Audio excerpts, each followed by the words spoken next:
Oh, breaking news.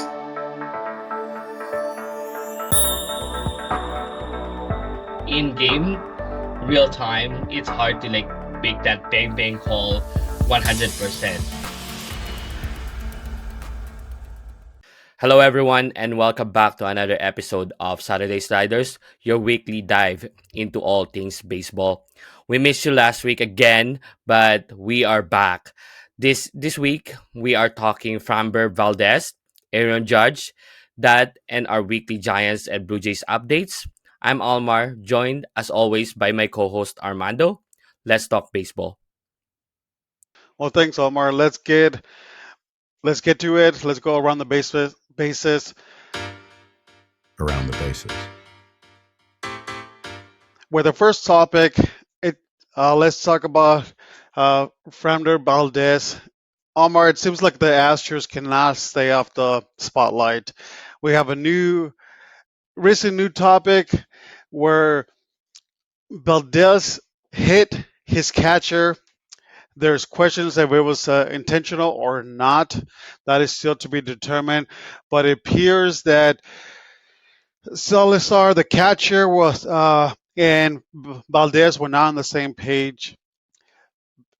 Salazar was, because of the pitch com, was telling Valdez to step off, but he continued to proceed with the pitch and then given a grand slam. The bases were loaded. The following batter, they were still not on the same page. On the second pitch, he throws a 93 miles per hour pitch and hits Belisar on the chest. Omar, what is your thoughts on this recent situation with the Astros? This is a hot topic everywhere, Armando. Look, this is a bad look for the Astros. You cannot be firing the ball at your own catcher's chest like that. And the worst part, Armando, Salazar is downplaying it. But let's be real, his Salazar is Astros third catcher. He doesn't have the standing to call this one out because the moment he does, he risks being labeled the problem and blackballed by the team. Now, Framber, if you're upset because you hang a cookie that got launched for a grand slam, that's on you. Your catcher literally asked you to step off, like Armando said, off the rubber, and he refused. So you threw the pitch, not Salazar. That's your mistake. He has to own up to it, Armando. And here's the bigger picture. This kind of behavior has no place in baseball. That's your teammate behind the plate. You've got to have each other's back, especially in the grind of a long season. If you start turning on your own guys, you're not just hurting morale, you're tearing off you're tearing the fabric of the team. User has to get a handle on this because if they don't, it's going to eat them alive, and especially when the Astros is like hanging on that AL West, right? Yeah, I think when you look at the video, it's kind of hard to say that it was not intentional because you can clearly tell that he was frustrated. He just gave up a home run. He can clearly tell that he was not happy with the catcher. Um, so it's kind of hard to say now. Like, he's going through his agent and interpreter saying it is ridiculous that they think that it was intentional. They're hiding behind that. So this is nothing new. But once again, when a bat and a ball becomes a weapon, right? Like, especially with catchers, even with all the protecting gear, you see all the bruises from the ball, right? It's a hard position to play, and there's a lot of injuries, a lot of muscle injuries. So even though they hit him in the chest, it's still not like it's not a bulletproof chest protector here. Like, it's still going to leave a mark, and so that is a problem.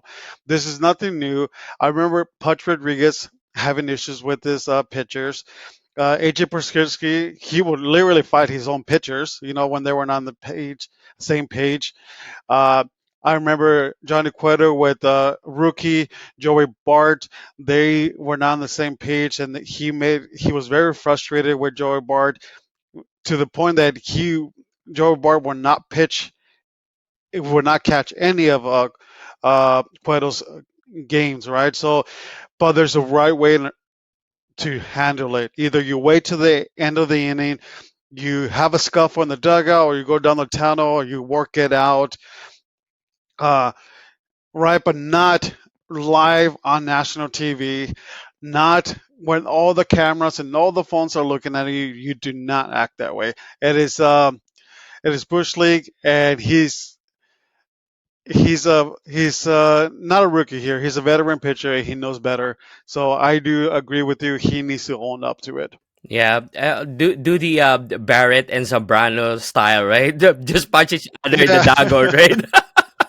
yeah. You have to wait, right? Like it's like have a scuffle at the end, right? But he's like you said, he's the third catcher on the depth chart. He's saying all the he's saying the right things, right? So Yeah, you can, like you said, you can actually hurt the catcher here. Like you said, that that chest protector is not a bulletproof protection. So yeah, it's pretty. We're laughing at it, but it's really bad look for Framber here.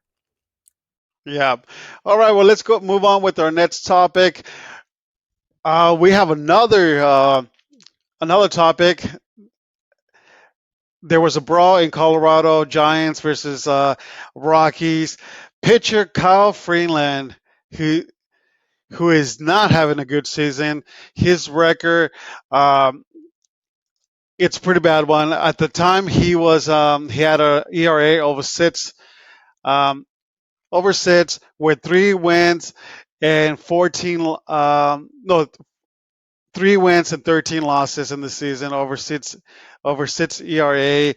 While he gave up a first inning to the second batter to Rafael Davis, he apparently Davis admired the home run a little too much, and he was cussing him out, not even making the first base, but Rafael Davis did not back down. They were both exchanging words, and then we had a bench clearing, and there was a little minor brawl. So, anyways, give me your thoughts on this recent brawl. So admiring home runs now, Armando bat flips, slow home run trots. That's all part of baseball now. This is the emotion of the game, and honestly, it makes the sport more fun. If a pitcher doesn't like it, then don't give up a homer. That's what everyone from the Giants side is telling the Rockies, right? It's that simple. Don't hang one over the plate. Fans love seeing that energy, and it's good for the game. Baseball isn't just about numbers and traditions anymore. It's about moments that makes you jump out of your seat. And Devers admiring his work. That's one of those moments. Pitchers need to know how to deal with it, because until you keep the ball in the park, you don't get to complain, Armando. That's my opinion on this one. Yeah, I think there's in the last two topics, you can tell August is done, the dog days of August, right? Like there's a lot of emotions happening right now in baseball. You can see it throughout the whole league, right? Like this was for the Rockies' perspective, this was their 100 loss of the season. You can tell they're tired. Tired of losing. They want the season to just end, right? So, and for the Giants' perspective, there's a lot of emotions because they have nonstop hearing Devers, especially Devers, like the season he has had with the Boston Red Sox coming over, being traded, his back injuries, his slumps, the Giants' disappointing season. So there's a lot of emotion that's happening right now from both sides, right? In every team around the league, there's just a lot of emotions happening right now. So what this happened, you can tell like both teams just let their emotions out. Like, right, it just exploded. This happened in the first inning. Kyle Freeland did not even record one out. He got pulled because he continued to have a bad outing. Uh, but you're right. In today's standards, that is nothing. And compared to old standards, he didn't even admire for that long. Like he was just like, and it was just blown out of proportion. Kyle Freeland overreacted from this.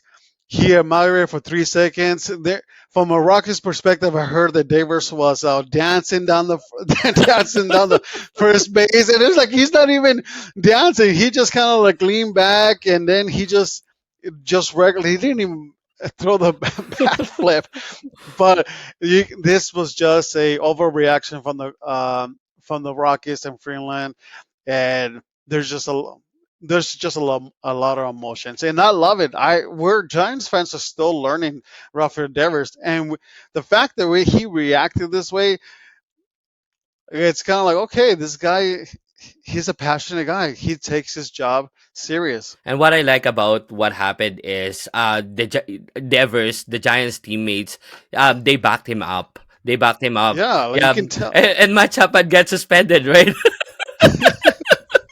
The thing is, the funny thing is that Willie Chapman and Cal Freeling all got tossed from the game, and Devers was just he stayed on the game. So So yeah, that's what we love about this baseball. Devers came in during a mid-season trade, and having your teammates back you up on this one is really huge for the team. correct. So, or in our next topic, it's not a Saturday Sliders podcast if we don't talk about the Yankees. So, Aaron Judge has come back from the injury list. His rotator cuff. Yankees are downplaying, or Aaron Judge is saying he feels fine, but on the game Friday night against the Blue Jays, they you might say otherwise because on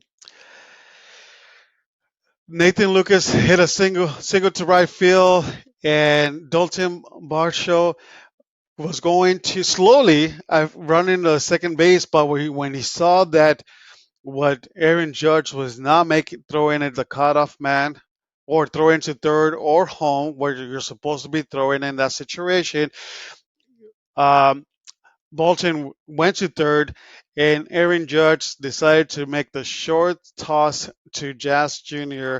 and not make throwing it to third and to or home. Now, the skipper Aaron Boone was asked about it after the game, and he said, "We're handling it. We handle it how we handle it." Okay, and that's all he said. What's your opinion on this? So Aaron Judge and the rotator cuff, he's downplaying it. Aaron Judge is downplaying it. He has been downplaying it, and I honestly props to him for grinding it out. And that's what leaders do, Armando. But Friday, like you said, was the first time we saw him back in right field. And honestly, that throwing arm, like you said, it didn't look right. Bases were loaded on a big series. This is a huge series for both teams. Jace got a base hit right at him, right at Judge, and instead of firing home, Judge just soft tossed it to Jazz Jr. And a healthy Judge, all we know, a healthy Judge will absolutely try to cut down that second runner at the plate. And here's my concern, Armando. I really hope Judge doesn't make this worse by trying to gut it out in the field. The Yankees need his bat in the lineup way more than they need his glove right now. If he pushes True. it too far, New York risk losing him completely, and that's a nightmare scenario for a team chasing October, Armando. Yeah, I hate to see this in September when players get hurt, right? Or they're playing hurt.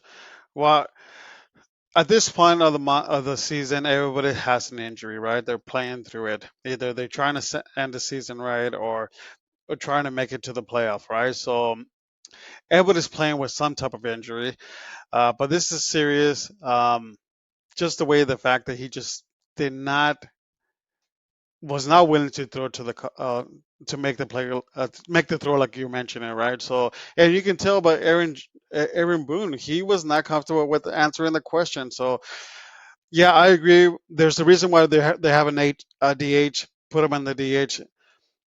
Shohei Ohtani last year, he was the DH all season because his arm was not right, right? So because he was not pitching or he was not playing in the outfield. So there's a reason why at this time Just let him bat. Yeah, the There's problem the there's problem no way, yeah, right? the problem here with the Yankees is they don't really have those fielders in the Yes. outfield. Giancarlo started looks horrible in the left field here. They've been rotating Cody Bellinger all around, but you need to have like a specific spots for these guys to be comfortable, right? Especially if you're trying to make the playoffs, and in the playoffs you need this fielders to be comfortable in their position. If you try to like rotate them all around, and it won't work, and it hasn't worked for the Yankees, so that's why they are being forced to like use Judge in right field. But Aaron Boone and Aaron Judge and the Yankees has to get in the same page on this one, whether or not it's a real injury they have or not. They have to get on the same page and let everyone know what's really up, right? Right, but what's better for the Yankees? A 70% healthy Aaron Judge playing 70, I mean playing in the field, or 70% just batting, right? And yeah, Like, I would even play Judge in the field there. Just yeah, DH that's for my me. point, Yeah. right? So just DH, Yeah. get healthy.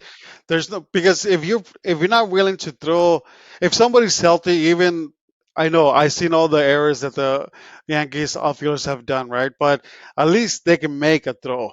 At this point, Aaron Judge cannot make a throw Yeah. from Hmm. the outfield. Hmm. So what's so much? Just put him in the DH, let him get worked at the sidelines, or just get his come be healthy for the playoffs and make the playoff push, right? Yeah. Because ultimately that is the goal, True. Yeah. right? So, anyways, for the last topics around the bases, we have two minor league stories. We have Dodgers prospect stealing 100 bases on the season, hitting that milestone, and also let me get this story right, the name right. Born Ontario, Canada native Jonah Tong, who is being compared to Tim Lincecum with his actually his dad taught him the same technique, same rotation from Tim Lincecum. Um, what is the biggest storyline here? The fact that we have a pitcher who's copying, mirroring exactly Tim Lincecum, which is known pitchers who have that specific windup and hip movement tend tend to break down earlier in their career, or another or 100 steals milestone in the minor league. Let's just talk about Jonah Hong here. He the Canadian-born pitcher. Of all people, Armando, you shouldn't be in awe of a funky delivery. I mean, come on, you had like you said, you had Tim Lincecum for years, and you had Madison Bumgarner right after that. So if anyone should be Yep. used to a pitcher with a different look or unusual motion, it's Giants fans. And at the end of the day, Armando, whatever works for a guy, if that funky delivery gets hitters out, who cares how it looks? That's just baseball. And like you said, the only concern here is with Lincecum and that delivery. His career didn't last long enough, right? But it still helped the Giants win multiple World Series. So if it helps the Mets win championships, then fine. But like you said, longevity, it doesn't look good for those kinds of deliveries. For Kendall George, let's give a quick shout out to him. The Dodgers 25th ranked prospect. Good on him, because stealing bases has become a bit of a lost art in today's game, Armando. We don't see it nearly as much as we used to, and a guy who can truly change the game with his legs brings such a different element of the field on to the field. I mean, hopefully that Right. speed is what helps him climb the ladder and eventually make it to the majors, because a player who can swipe bags consistently, that's still a weapon, and the Dodgers could use that spark down the line. So hopefully Kendall George make it to the bigs, and we'll see probably more base stealing from him. Yeah, I think to me, Kendall George. Thank you for saying his name. he becomes the fifth player to reach this milestone in the minors since 2005. Uh, it's not even like AAA is wrapping up around right now, so I'm not sure if the Dodgers are calling him up to with the extra roster players. But he, like you said, he's 25th rank. Like and and Billy Hamilton in 2012 stole in the minors 155 bases. So that's like 155. That's crazy to think about it in the minors, right? Especially when it's a shorter season. So to me, he becomes the fifth player. To me, it's not a story right now. To me, the main story is the pitcher for the reason of that windup.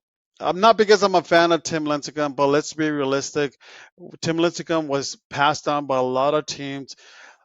He a lot of teams, a lot of people thought that he was going to be drafted by Seattle Mariners just because Tim Lincecum played for the University of Washington. But they say a lot of teams said passed on, including the Mariners because of his delivery. He's going to break down, and the Giants took a risk with the windup, and for 5 years, Tim Lincecum dominated the majors, winning two Cy Young awards, three championships, two no hitters. But his career was short due to his windup. He had hip issues and his arm was done only within 5 years. So to me, there's a lot of there's a lot of players that imitate their player that you admire, right? But I think that kind of windup is to me it's a concern, and I think that you should. I think for the Mets perspective, they should be maybe tweaking it a little bit because that you don't want his career to end up short. You want him to the long run. Tim Lincecum is the sad thing about him is that he's never going to go for the Hall of Fame just because he never had that long career. So to me, you have to kind of protect it, tweak it a little bit. That's why you have the pitching coaches. That's why you go back to the AAA to work in those mechanics, right? So to me, I hope they they take it easy with him. That's my opinion.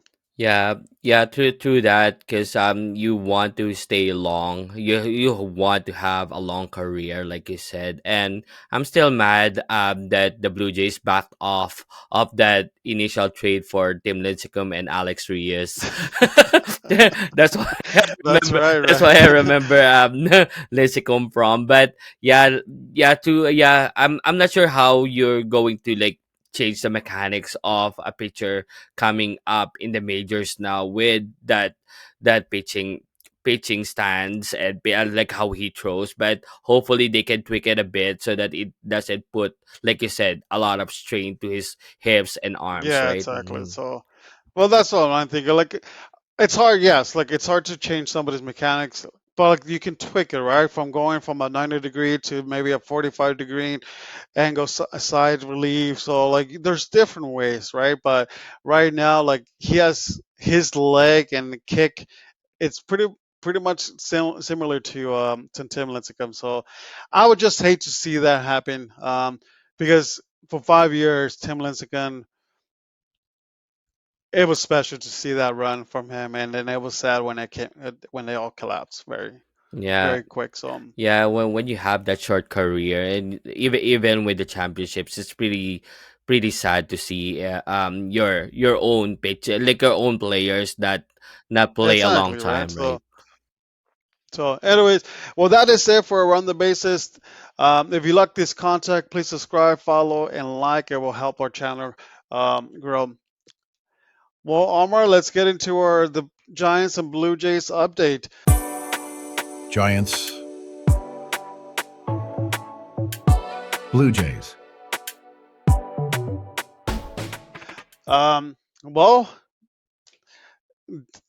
I said this 3 weeks ago, Omar, that the Giants will have to make a run to to to make a comeback, to turn their season around, and I didn't think they can do it. I said it on this podcast. I don't think that this team has in them to make a run. 3 weeks ago, the Giants were 9 games out of the third wildcard spot, 12 games back from the Dodgers, and all of a sudden, the Giants have won 11 out of 12 games, sitting 4 games back from the Mets and Padres from the wild card spots, and 6 games back from the Dodgers. Like we talked about this, it's 2 weeks and a month can make a huge difference for a team, right? So, and that's what's happened. A lot of Giants fans, including myself, we're not trying to get our hopes up. We're taking it easy, like because this team has been a very disappointing, and we just don't want to get our hopes up. So, anyways, but what's your opinion? How should Giants feel right now with this turnaround? And is it safe to say, like let's just not get our hopes up? Well, I'm glad to see a smile on your face because few weeks few few weeks ago you were like all San Francisco people are like looking forward to the football now with the with the Niners because of this Giants, right? But like they've been playing hot, and this coincides with how hot Rafael Devers is playing, right? So this is good news for the Giants, and yeah, it's still doable because we still have like 21 games remaining, and like you said, you you have an interdivision with the 20 games for the yeah, Giants, 20 yeah. 20 games, and you still have that division with San Diego Padres, and that's the team that you're chasing in the wild card. So a real outside chance that you can make it, and we still have that bet. Who will if the Giants gets in, who gets out, Mets or the Padres, right? So this will be Yeah, interesting. exactly. This will be interesting, but I love how they're playing right now. They're playing good baseball, and hopefully they continue to play because, like you said, only 4 games and 6 games out of NL West, which is fantastic news for the Giants. Yeah, the Giants and Dodgers have 7 games remaining. That's impressive. Like even it's weird because Dodgers are just playing really bad baseball. They got swept by the Rockies, right? So last month I was talking about they got swept by Pirates. the Pirates. I was talking the Pirates and the Giants were the worst two teams in the majors in the month of July and August. So the Dodgers are just whatever that's going on with the Dodgers, but the Padres all of a sudden they're just on the slump as well. They're like they lost to the Orioles. There's this series against the Orioles, so they're in a sense they're helping the Giants, right? So, anyways, I do have a smile because it's kind of hard to believe that this team, everybody checked out on the Giants season. It was like, oh, let's get into concentrate on the Niners and fantasy football, but all of a sudden they're just right here. So, but I want to talk about part of the reason that this has happened is that all of a sudden everybody has come has gotten hot at the same time. Before it's a, it was Willie Diamonds having a hot streak, but no one else. Yahoo Lee having a hot streak or Matt Chavin having a streak, but never together. All of a sudden, um, Rafael Devers, Willie Diamonds are carrying this team. Both of them have 30 plus home runs on the season. Willie Diamonds has ended the curse of the Giants. 30 home runs since Barry Bonds since 2005, right? So some people might argue that Rafael Devers should be counted in that, but he hit 15 home runs with the Red Sox, but now he has um, 17 home runs with the Giants. Um, but anyways, the bats have come alive because everybody, Young Lee has gotten hot. and they have homer in 20 straight games. The Giants have. Part of the why that's why they're winning right now. Is they're hitting the home runs now. And I want to say, you might say one of the reasons that they have gotten back is because they have called up Drew Gilbert, the main piece from the Mets and Giants trade when the Giants sent Tyler Rogers to the Mets, and Drew Gilbert, the Giants Mets number one prospect, came over. He got called up, and he has brought an energy to the clubhouse. You might say that he's since he got called up, the Giants have turned their season around. Also, Matt Chapman came back from injury, but Drew Gilbert, I want to say pull up um, his numbers because he did play for a little bit for the Mets, but in the season he's hitting 264 with 3 home runs, 11 RBI. But since being called up from the Giants, he's hitting 526 with six extra base hits in the last 7 games, and the Giants are 6-1 in that stretch. So I think his energy, his um, has light up this veteran team, all the veteran players because of his energy. I don't know. I'm not sure if you saw that clip of Matt Chapman choking in the dugout after. It's like, what's going on there? What kind of celebration is that, right? But that's the type of energy. Also, because he plays right field, or Luis Matos, it lit a spark on him.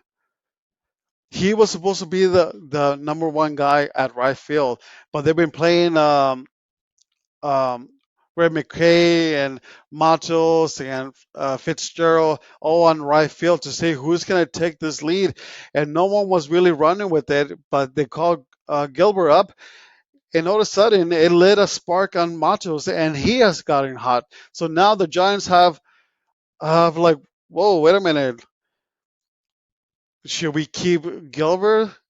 Should, should, should he be the number one going forward, getting more bats because he's still a young player? But now they can't keep Matos off the field because he is hot.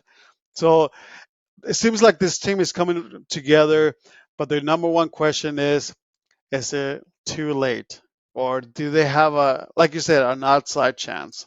Yeah, well, it works for Gilbert that you played Baltimore and Colorado, right? But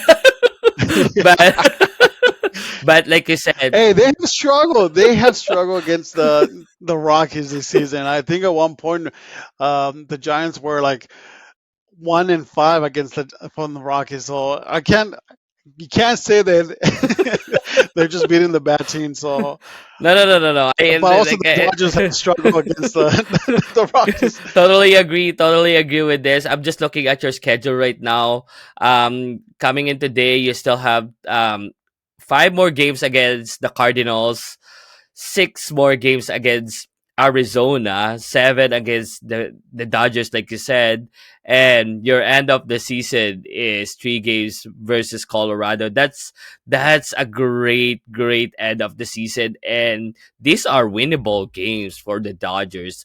These are like the only playoff team here The is the Giants. the Dodgers, right? Well, I'm Yeah. not counting out the Cardinals, but they're in the thick of They're, they're the thick of wild card race, but I'm just counting the yeah. Dodgers here as like the playoff team right now. And yeah, with 20 games, this is doable. And have some hope, man. Have some faith. Come on. I don't want I don't want to be disappointed, right?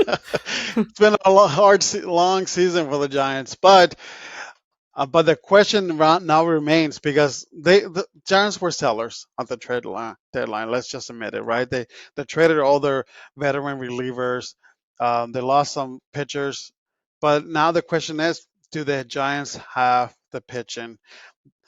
They're counting on a lot of young pitchers to grow up fast and to get hot at the right time, right? So they don't have the Giants relief pitch bullpen. They don't have the experience, and right now you're counting on Webb, Robbie Ray, and a veteran pitcher on Justin Verlander, which he's been pitched two straight wins on the season for Justin.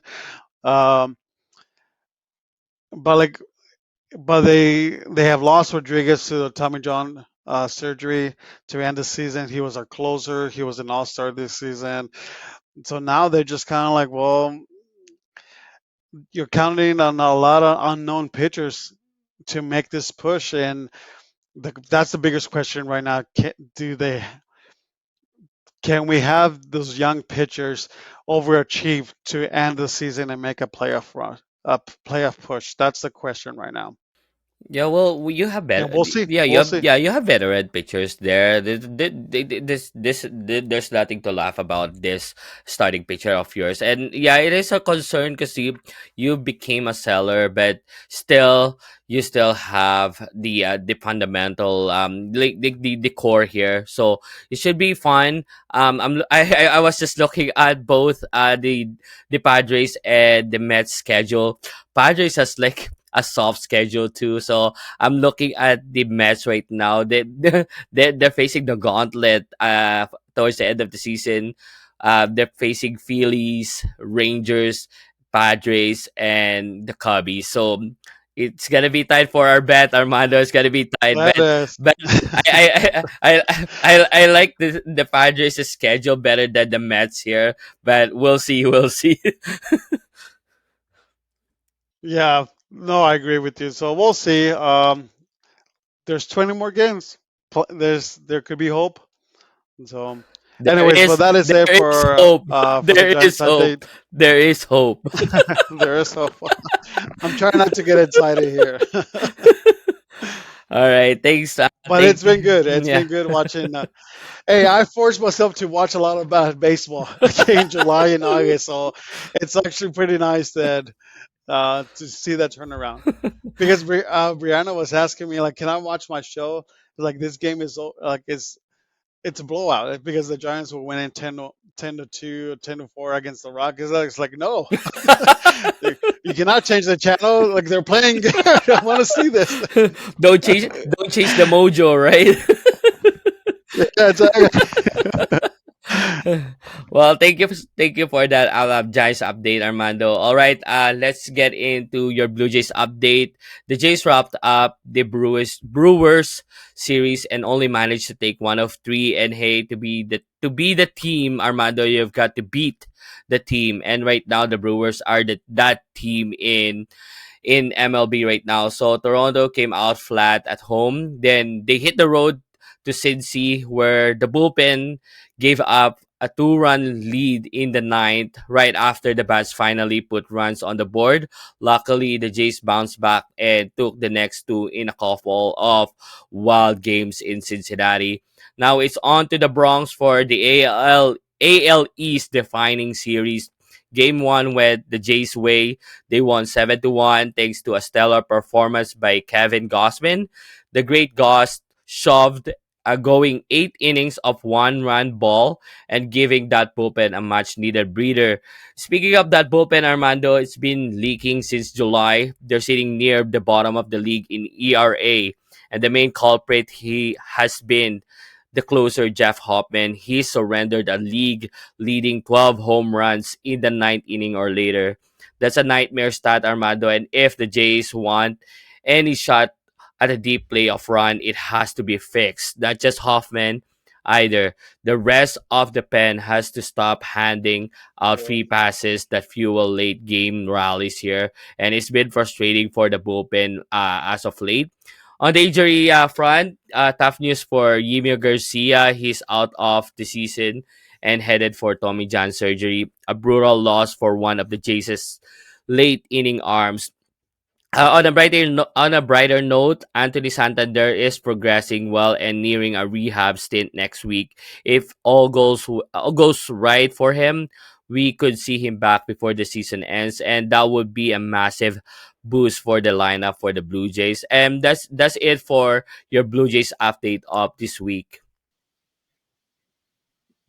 Yeah, thanks. Yeah, you kind of need at this time of the year. You kind of need your bullpen secure, stellar, and your closer, right? So that's what makes it or breaks it this time of the year, right? Is the closer. Another closer right now, the Mets closer Diaz. He's up and down, inconsistent. He will load up the bases and all of a sudden strike out the sides, right? Like you definitely need your closer role. You're closer to be you closer, right? So that's why closers get paid the bigger. That's why they have the walkout songs. That's why they have the light show, though, right? And the ninth inning. That's why they make more money than any other reliever to be the closer. So they definitely you need that fix in kind of fast. Yeah, it's hard right now. We got used to the Mariano Rivera's of of the days, right, where they could just come in, lock it down. But so far during this like few seasons, we have seen like fluctuating stats about relievers, actually, not just closers, that they do well one season and they just falter the next. And prime example is Cardinals closer Ryan Helsley. He was doing okay with Cardinals and he Hmm. got traded to the Mets, and he has like 11.25 ERA right now with the Mets. And this Yeah. and we were like talking about it at the trade deadline that the Mets needed this bullpen help, and it's not working for Ryan Helsley, right? No, it has not. Yeah, for the whole, all the pitchers, relief pitchers has been not a good trade deadline. So, for the Giants closer, Ryan Walker, which he was the closer last year, he was stellar, but he's lost his job to Duvall, and then he lost his job to when they traded Duvall to the Yankees. Rodriguez was the closer. So he was kind of like the man out. Like they didn't know what the Giants did not know what to do, but all of a suddenly Ryan Walker with all the injuries, and they changed his mechanics.